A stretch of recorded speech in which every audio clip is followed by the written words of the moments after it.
Today we have a lot of animals. Let's learn their names one by one. The first one is a peacock. This is a peacock. A peacock is a bird animal.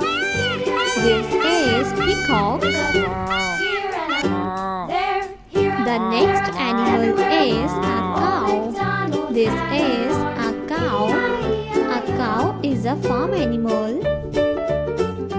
This is cow. The next animal is elephant. This is elephant.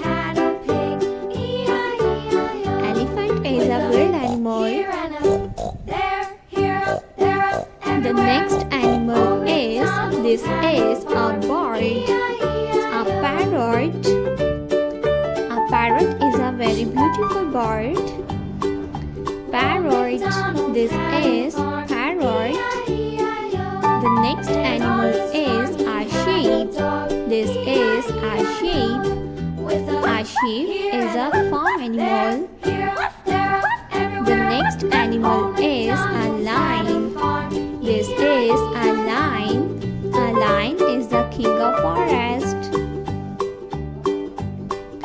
The next animal is a dog. This is a dog. A dog is a farm animal. The next one is leopard.